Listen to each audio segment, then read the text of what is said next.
안녕하세요. 복수북수 채널의 박은복입니다. 2023년에 처음 고 박완서 작가의 산문집을 접했습니다. 당시에 저는 개인 사정으로 긴 소설을 읽는 것이 여의치 않았습니다. 긴 스토리나 등장인물들을 기억하며 읽어야 하는 소설의 경우 저의 기억력이 따라가지 못했고, 또 방학임에도 틈틈이 일이 생기니 짧은 수필이나 산문집을 읽는 것이 더 편했습니다. 그 와중에 박원서 작가가 남긴 몇 권의 산문집을 읽기 시작했는데, 구수한 입담이 섞인 솔직담백한 글들이 흥미를 돋구었습니다. 그러던 중 뜻밖의 그녀가 생전에 겪었던 큰 고통에 대해 알게 되었고, 그녀의 산문집 혹은 일기 등을 통해 그 고통의 흔적과 흐름을 추적해 보았습니다. 그래서 오늘은 그 과정에서 느낀 점들을 중심으로 얘기를 나누고자 합니다.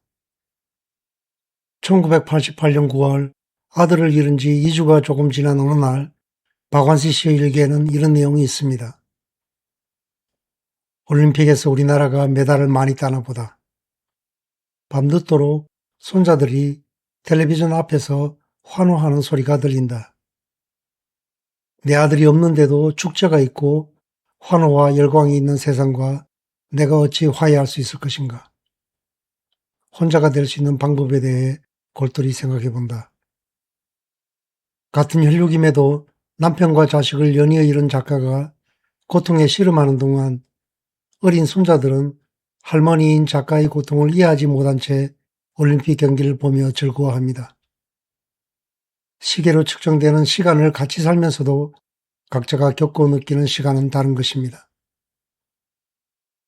아름다운 웨딩 마치를 울리는 바로 그 시간에 비상등을 켠 채 인근 병원으로 내달리는 구급차의 사이렌 소리가 들려오고, 누군가가 태어나는 시간에 또 다른 누군가는 이 세상을 하직합니다.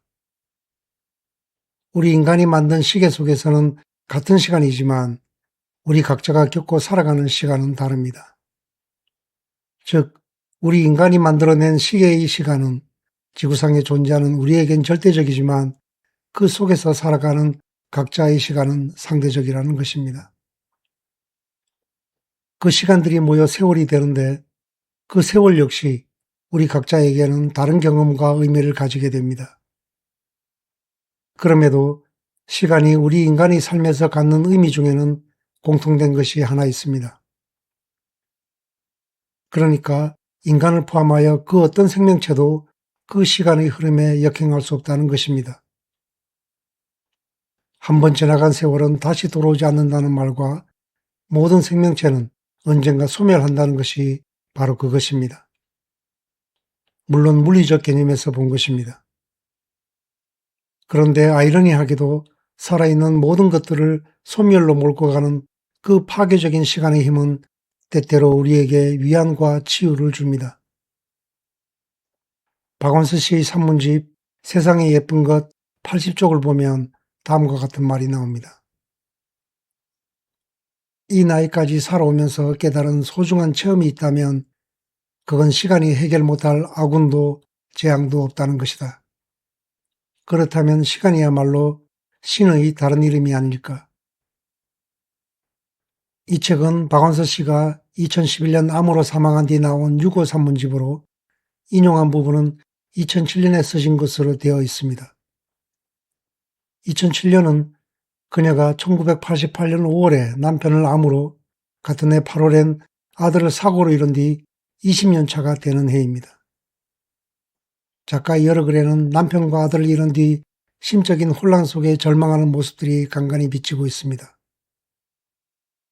특히 하나밖에 없는 아들을 잃은 뒤 그녀가 겪은 고통은 처절합니다. 1988년 9월 12일자 일기에서는 다음과 같이 말합니다. 내 아들아, 이 세상에 내가 없다니 그게 정말이냐? 하느님도 너무하십니다. 그 아이는 이 세상에 태어난 지 25년 5개월밖에 안 됐습니다. 잔병 한 번 치른 적이 없고 청동기처럼 단단한 다리와 매달리고 싶은 든든한 어깨와 짙은 눈썹과 우뚝한 코와 익살을 잘 부리는 입을 가진 준수한 청년입니다. 걔는 또 앞으로 할 일이 많은 젊은 의사였습니다. 그 아이를 데려가시다니요. 하느님, 당신도 실수를 하는군요. 그럼 하느님도 아니지요. 5일 뒤인 9월 17일자의 일기는 더 격렬합니다. 그저 만만한 건 신이었다. 온종일 신을 죽였다. 죽이고 또 죽이고 100번 고쳐 죽여도 죽일 여지가 남아있는 신. 증오의 마지막 극치인 살의.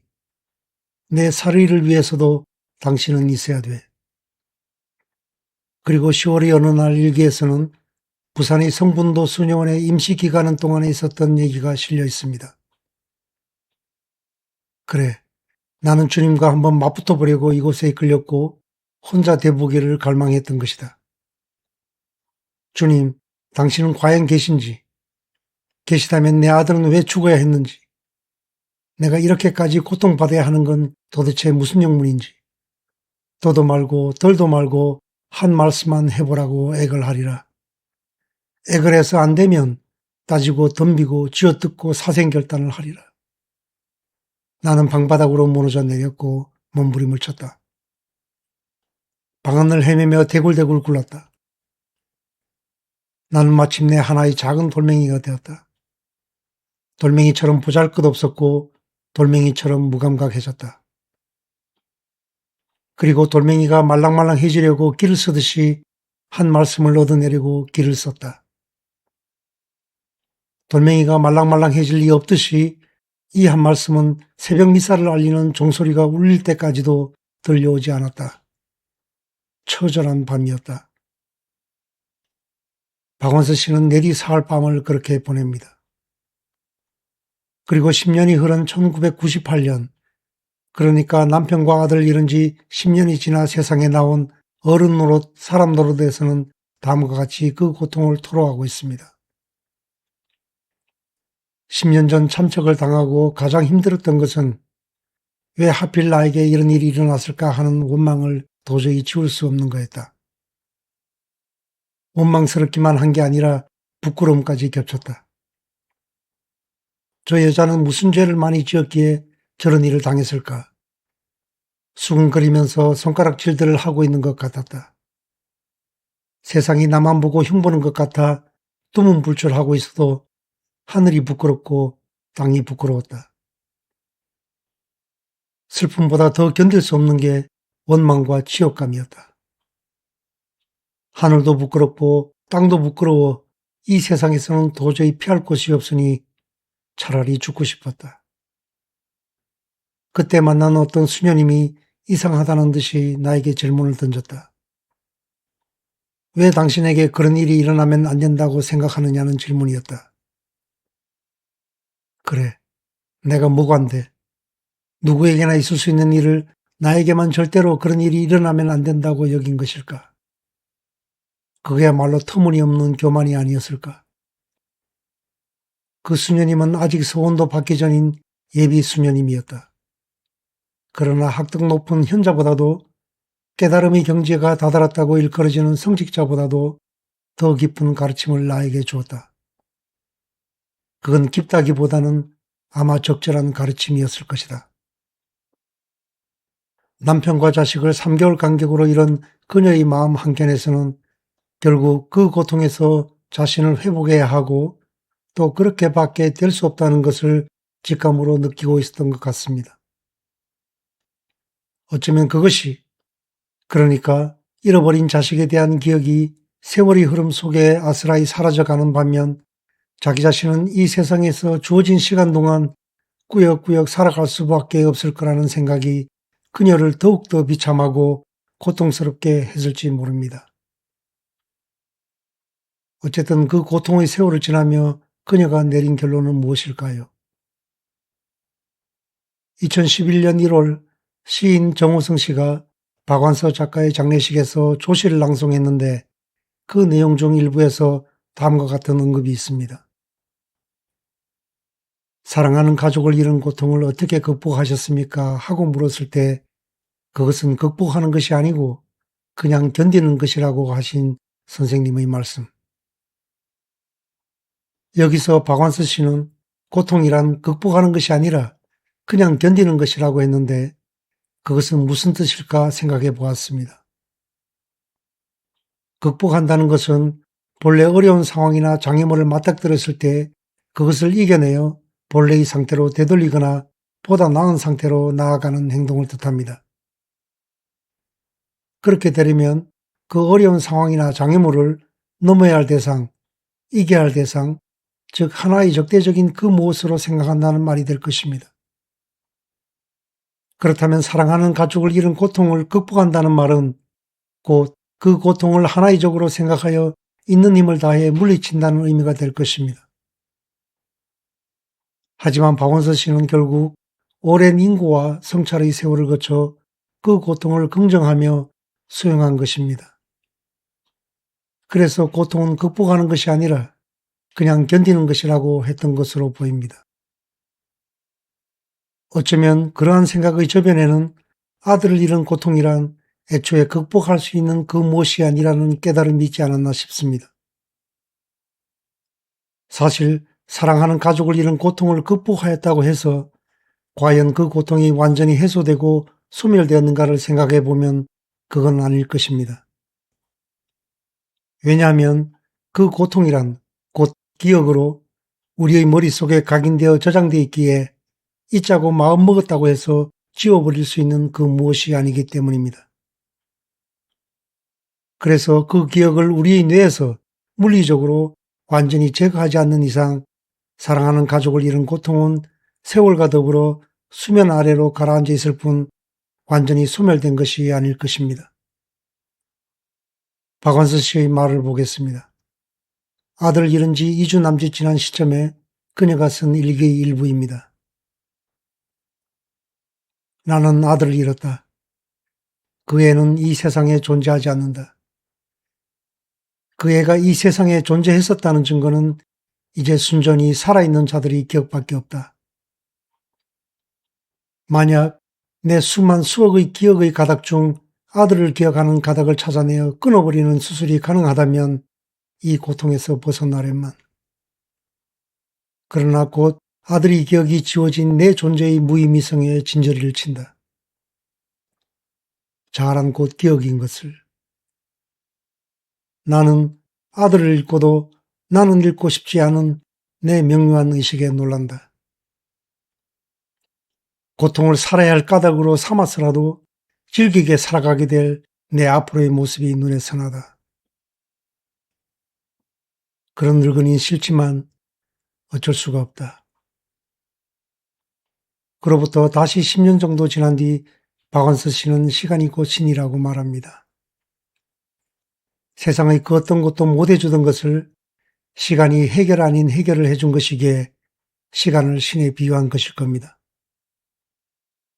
시간이 흐르면서 아픔도 옅어지고 기억마저 아득한 먼 옛날의 일처럼 평범한 인생사의 한 부분으로 내려앉으면서 당시에는 절대 헤어나지 못할 것만 같았던 슬픈 고통과 상처가 차츰 아물어간 것이겠죠. 자신이 안고 가야 했던 슬픔과 고통 역시 언젠가 어떤 형태로든 매듭지어버리는 세월의 힘이 작용한 결과일 것입니다. 시간 자체는 공평하고도 냉혹하며 감정 또한 없습니다. 그리고 살아있는 인간 존재에게는 최소한 물리적으로 보아 절대적인 힘을 가지고 있습니다. 언제나 아무 말 없이 우리 존재의 시작과 끝을 지켜보기 때문입니다. 비록 그 시간과 세월을 살아가는 우리의 느낌과 경험은 상대적이지만 말입니다. 20세기 초 일본 근현대 문학의 아버지로 일컫는 나스메 소세키도 자신의 수필집 유리문 안에서에서 박완서 씨와 비슷한 맥락의 말을 합니다. 아마 사랑의 추억을 간직한 채 삶의 희망을 잃어가고 있던 한 여인을 보며 했던 얘기 같은데 좀 길지만 그 글을 여기에 옮겨봅니다. 그 사람은 도저히 회복될 가망이 없을 만큼의 깊이 깊은 상처를 마음속에 지니고 있었다.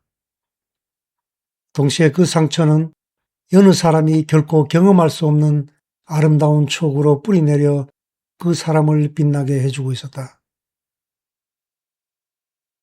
그녀는 그 아름다운 추억을 보석처럼 소중히 그리고 영원히 그녀의 마음속에 간직하고 싶어 했다. 하지만 불행하게도 그 아름다운 추억은 그녀를 죽음 이상으로 괴롭히는 처절한 상처 바로 그것이었다. 상반된 이 둘은 마치 종이 안팎처럼 떨어질래야 떨어질 수 없는 것이기도 했다. 나는 그녀를 향해 모든 것을 치유해주는 세월의 흐름에 쫓아가라고 했다. 그녀는 만일 그렇게 한다면 이 소중한 기억은 점점 바래져 갈 것이라고 탄식했다. 공평한 세월은 소중한 보물을 그녀에게서 빼앗는 대신 그 상처 또한 차츰 치유해 줄 것이다. 격렬한 삶의 환희를 꿈처럼 희미하게 만들어버림과 동시에 지금의 환희에 따르는 생생한 고통을 잊게 해줄 수단도 게을리하지 않을 것이다. 나는 깊은 연애에 뿌리 박힌 열렬한 기억을 도려내서라도 그녀의 생채기에서 뚝뚝 방울져 흐르는 핏방울을 세월로 훔쳐주려고 했다. 아무리 평범해도 사는 쪽이 죽는 쪽보다는 내가 본 그녀에게는 적당했기 때문이다. 그렇습니다. 시간은 신의 다른 이름일 것입니다. 아무리 큰 슬픔과 고통이라 할지라도 결국 절대적인 시간의 흐름 속에 어떤 형태로든 정리될 것이니까요. 설사 죽을 때까지 고통과 슬픔 또는 원한을 안고 가더라도 절대적인 시간의 흐름 속에 다가오는 죽음과 더불어 그 모든 것이 다 멈춰버리니까요. 오늘은 여기서 마치겠습니다. 감사합니다.